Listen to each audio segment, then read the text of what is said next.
Well, welcome to our presentation on U-Hauling in Queer Relationships, a qualitative phenomenological study. U-hauling is referred to rapid cohabitation in queer communities. It's often seen as a joke, but there's more to this than just a stereotype. The main issue is that despite its frequent use in media and communities, the phenomenon of U-hauling in queer relationships is poorly understood and lacks a unified definition in the academic literature.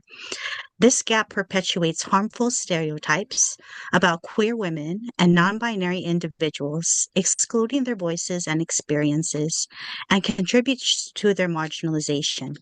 This population is often excluded from academic discussions. The current literature and economic work shows that common beliefs about U-hauling are inconsistent, and the time to cohabitation is not very different for same sex and different sex couples. One idea that goes against the U-Haul stereotype is that gentrification and socioeconomic factors pressure queer women to prioritize emotional closeness and living together, which entails participating in interdependent relationships as a normal response to a societal trauma. The purpose of this research study is to help people better understand how queer women and non binary individuals define and experience U-hauling, including social, economic, and community influences. Our research questions are: how do queer women and non binary individuals define U-hauling? And why do queer women and non binary individuals engage in U-hauling? In terms of theoretical underpinnings that guide methodology, this study is guided by phenomenology, which emphasizes understanding lived experiences, making it ideal for exploring the personal and social meanings behind U-hauling. Reflexive thematic analysis complements this approach by prioritizing reflexivity, enabling us to amplify voices from queer women and non binary individuals often excluded in other frameworks. It provides an ideal platform for academics to accurately and respectfully articulate the viewpoints of individuals who have experienced the phenomenon of U-hauling. Regarding ethical considerations, we centered participant safety and dignity throughout the study. Before interviews, participants reviewed informed consent covering the purpose, risks, rights, and withdrawal at any time. Because topics could be sensitive, we planned check-ins, options to pause or skip, and debriefing after participation. Data was stored securely and analyzed with a reflexive stance. The study received IRB approval and follows APA ethics. We also commit to a decolonial approach by naming our positionality, collaborating with community members in recruitment and interface, and keeping the process reciprocal and reflexive.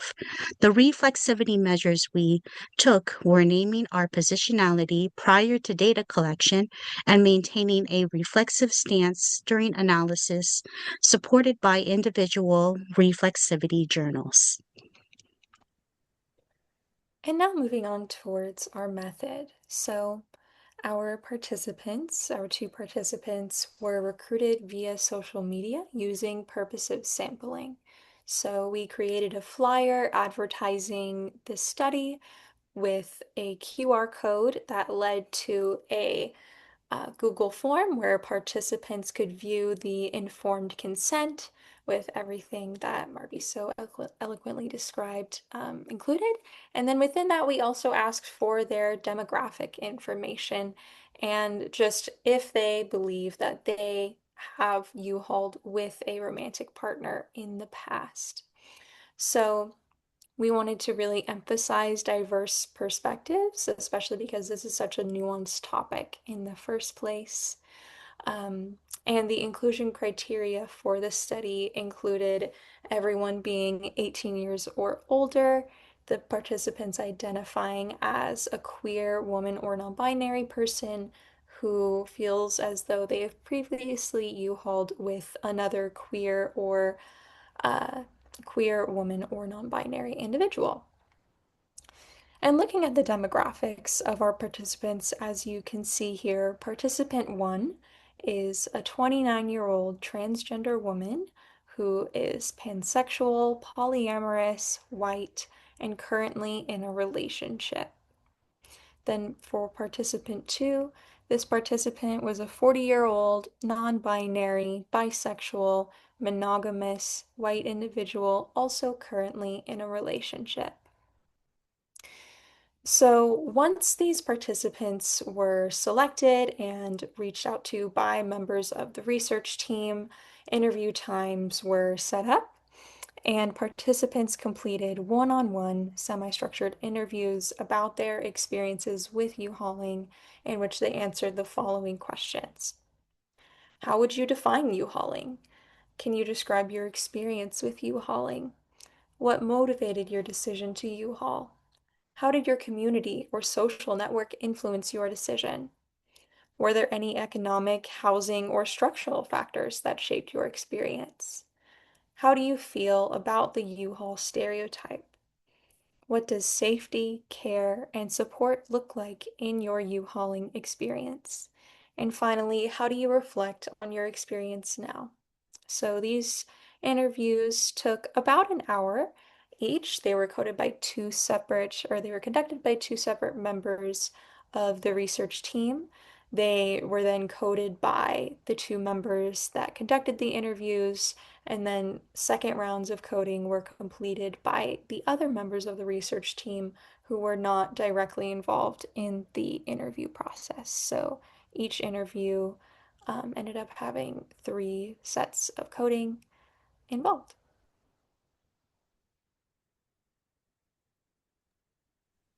Thank you, Trinity.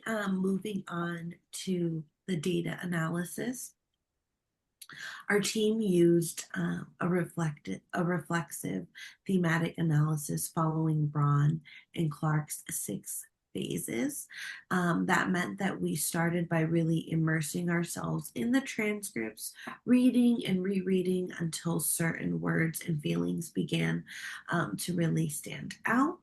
From there, we coded line by line, pulling out descriptive chunks that captured both the practical realities like distance, work schedules, or finances, and then as well as the emotional meanings like safety, belonging, and care. We didn't just stop at the coding process. We then moved on to the comparative process for both interviews, asking what's the repeating themes, what's different, and what is the larger story between each interview that is beginning to emerge. Importantly, we treated this as a collaborative and reflexive process. We knew our own assumptions about U-hauling could just naturally creep in, so we kept memos, checked in with each other's coding, and made sure to keep space to reflect on our positionalities as queer and ally researchers. The end goal wasn't generalizable findings, but to create a contextual and nuanced picture rooted in the participants' lived experiences. So now moving on to the results. Our analysis across both interviews generated 6 themes, beginning with safety and belonging as anchors. Safety came up again and again as a central motivator for U-hauling. Participant 1 described it as the first time she felt safe in any relationship, and that safety came immediately. She even recalled offering her home when one of her partners faced homelessness. To quote her directly, she would have been sleeping in a car. I wanted to make sure she had somewhere safe. For participant 2, safety showed up as a sense of emotional security, that feeling that it just made sense to move forward together in a cohabitative process. Urgency and collapse timelines. Both participants described U-hauling as happening fast, but not in the way that the stereotypes suggest. For participant one, urgency was about structural realities. She said that she lived about an hour and 15 minutes away. She was working from 4 a.m. to 4 p.m. shifts. To use her words, we didn't really have much time to see each other. For participant two, it was about intensity and readiness. To use their words, we started dating and got super serious super fast. Life's short, you're in love, you jump in. For the third theme was queer community as a lifeline and pressure. Sorry, queer community as a lifeline. Community was both protective and demanding. Participant one described Tennessee as having only one safe space, a coffee shop, and contrasted that with moving to Washington, where she met 20 times the amount of queer people. For her, U-hauling meant having a built-in anger while queer community was scarce. For participant two, though described some community pressure, there was, to use their words, there was a lot of pressure. People you met in the group were watching and cheering you on. Resisting and reframing stereotypes emerged as theme 4. Both participants challenged the U-Haul stereotype. Participant 1 said it was brought up as a joke originally within the community, but it morphed into something negative outside. To use her words, she then said, I don't see anything wrong with it. Participant 2 held on for more nuance. To use their words, yeah, that was a bad move, sort of a sense of embarrassment, but I can't really say I regret it. So for the fifth theme that emerged was structural and economic realities. Economic conditions were inseparable from intimacy.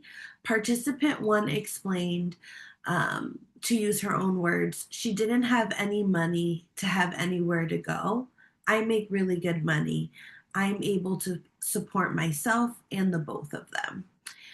This was explaining that she has enough financial security to not only support herself individually, but her current partner and her ex-partner, who they are all currently cohabitating together. For participant two, to use their words, it was a stability thing for them. I couldn't have afforded to move out on my own. So kind of just reinforcing the economic realities that this population experiences. For the last theme, the sixth theme, care and relational solidarity emerged. And finally, care was the connective thread across both stories. Participant one recalled, to use her words, she just never went home. I drove to Tacoma and picked her up. Participant two, to use their words, described contributing to childcare as a part of their cohabitation process. Across both interviews, U-hauling became a way to show up when other supports or systems failed them. Yes, and now to move on to our synthesis and interpretation of these themes that we found. So across both interviews, participants described U-hauling as a practice shaped by safety, urgency, community, stigma, economic realities, and relational care.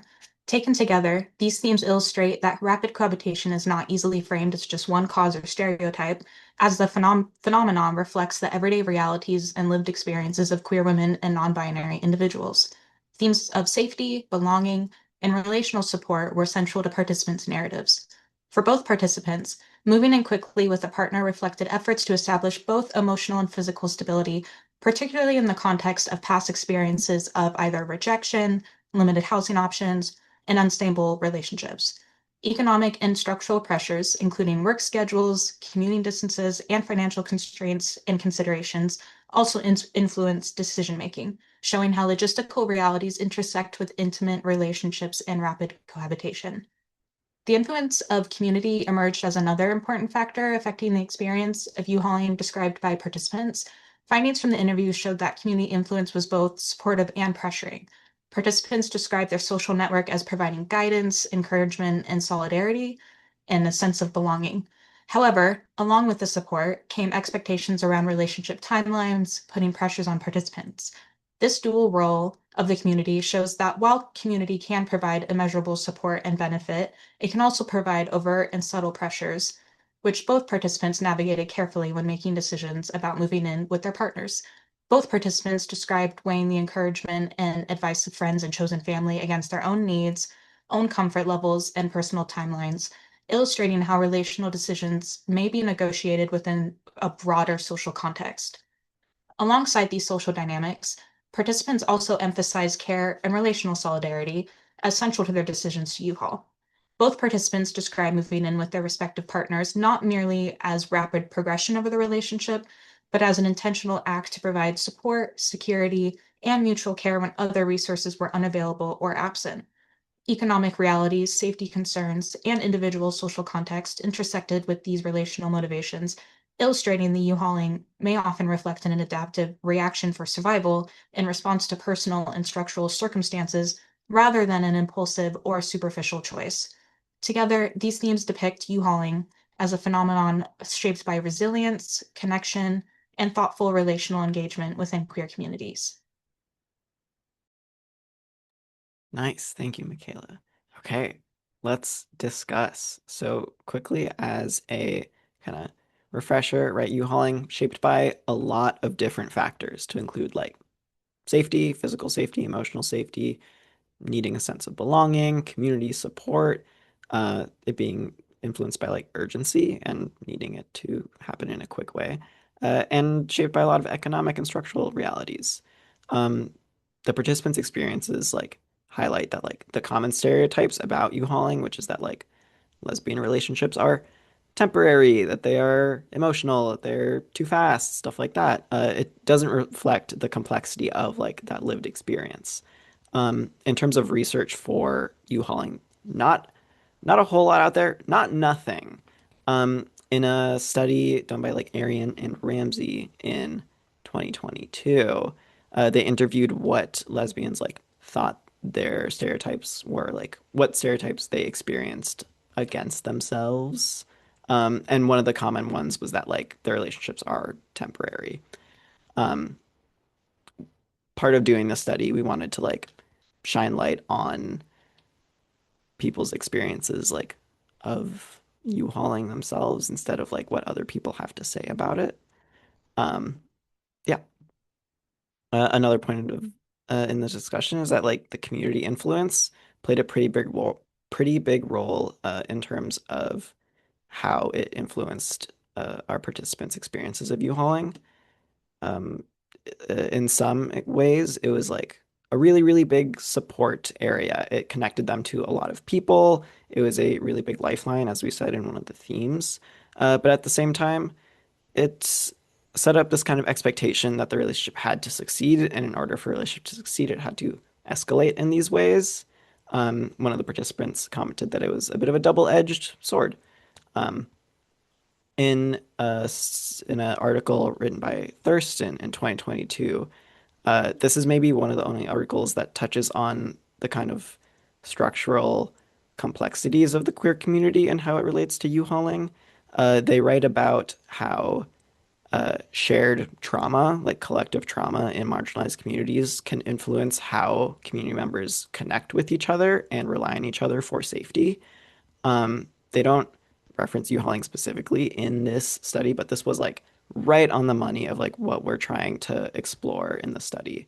And that was definitely corroborated by our results, was that when you rely on a certain community, connections look different. Yeah. Our findings support like broader literature on relational solidarity, resilience, and the ways that queer communities create chosen family and mutual support, just like that Thurston article. Um, in terms of generalizability, the study is limited in that, which I will talk about more in the limitations.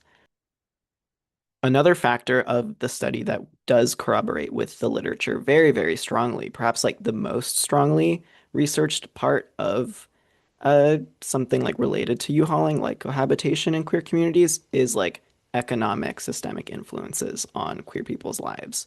Uh, Gentrification, pay gaps, socioeconomic well-being have shown to like disproportionately impact women, and especially like queer women, in those types of spaces. That was something that really was reflected in our study for our results.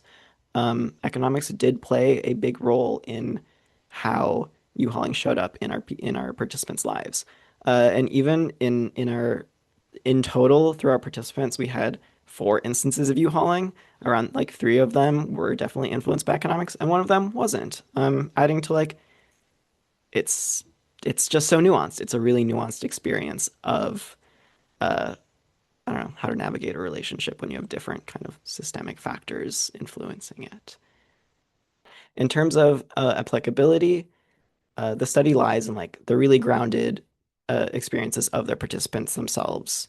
Uh, Giving like a voice to participants allows it to for us to get like a lot of really rich, valuable insight into this particular phenomena, which has not been reflected in the research. A lot of research has talked about the phenomena as like from the outside perspective as to like why it might exist or what people think about it, but practically no research has gone into like simply interviewing people and asking them what was going on in your life. That was something that we really, really wanted to explore in this. Um, Going off of that, because there is no other research out there interviewing people's experiences of U-hauling, that means that like the study is a really strong start in terms of the conversation, but it is not at all the ending point. Qualitative work can maybe be difficult to generalize as strong as like quantitative work can be. Um, but we think it's a really strong start to the conversation uh, because we only have 2 participants. Our demographics are pretty limited. We only interviewed white people. We only interviewed people in this middle stage of life. Um, if this is the only kind of study talking about experiences of U-hauling, that means there's no other studies talking about experiences of U-hauling for someone who's a person of color, someone who is older, someone who is in a different like economic status, stuff like that. Um, that's a pretty big like limitation of the study. Um, but qualitative work is strong in the fact that just having another data point to compare to if you're doing clinical work or if you're doing other research, having a starting point is better than no starting point. Um, yeah, to summarize, like for strengths, that is one of our strengths was that it was from the people. It was a microphone to the marginalized community that the stereotype is about. Um, yes, thank you. Yeah, so in general, to conclude, U-hauling is a personal and relational practice that is influenced by multiple social, cultural, and economic factors. The experiences of U-hauling are diverse and meaningful, and they challenge common stereotypes and highlight relational care and resilience. Our findings also emphasize the importance of understanding queer relational dynamics within social, cultural, and economic contexts. And because of the type of analysis that we did, part of this included a lot of reflexivity, of course, so we all wanted to take a moment to touch on our own personal positionality and, yeah, just our reflexive process moving throughout this study.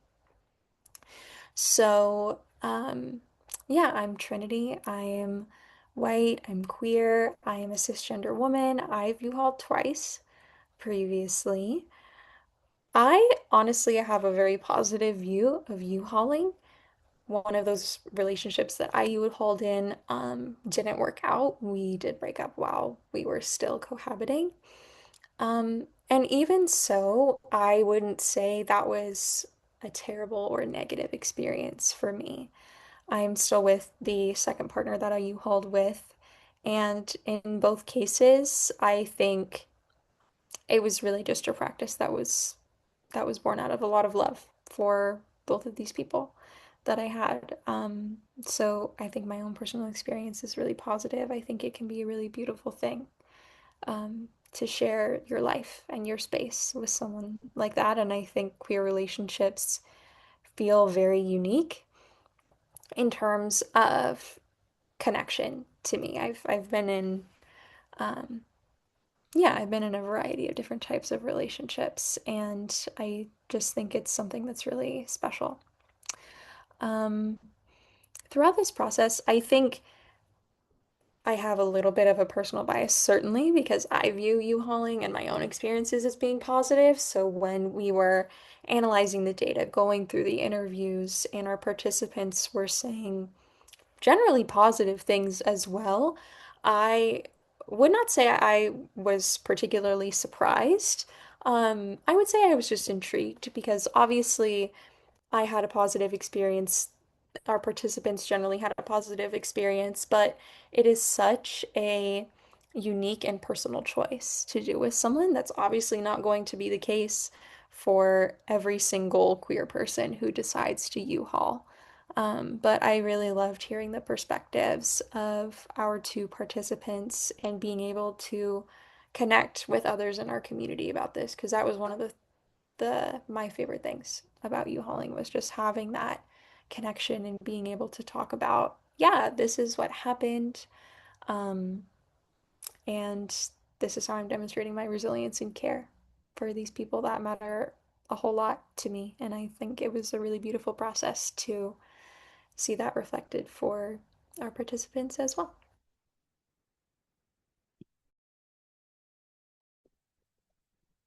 I'm Marby, and my positionality is that I'm a cisgender Filipino lesbian. I also have a history of U-hauling. In terms of reflexivity, I was intrigued that U-hauling was an overall positive experience among the research participants. And although this finding contrasted with my own personal experience, I maintain an open and curious mindset in which U-hauling has a potential to be a positive experience.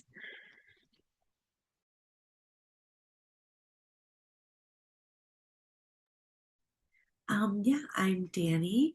I identify as a lesbian. I'm cisgender. I'm Puerto Rican. And I proudly identified as a failed U-hauler in the sense that the relationship ended in the planning part of having her relocate from Massachusetts to Portland, where I was living at the time, since it was a long distance relationship. Nonetheless, it did end. I still think that I carry so much like experience from that. And I wanted to be mindful when approaching the interview process, as I did interview the first participant, and when coding the interview, as well as being like the third coder and the viewer for the other transcript. I didn't want my own biases, like Trinity so eloquently shared. I am biased. I think that it is a beautiful, and it can also be like a radical stance on challenging like heteronormative patriarchal relationships. And I think that in the queer communities, it's the way that we love can be different, and it can look different. And I think that that's what's beautiful about our community.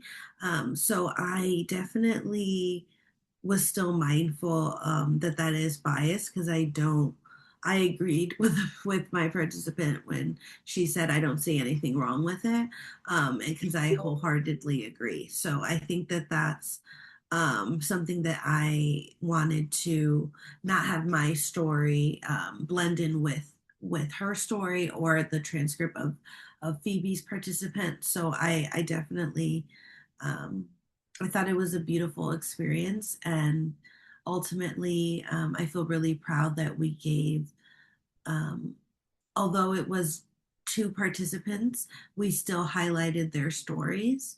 And I think that I feel really proud of that. Thank you, Danny. And my name is Michaela.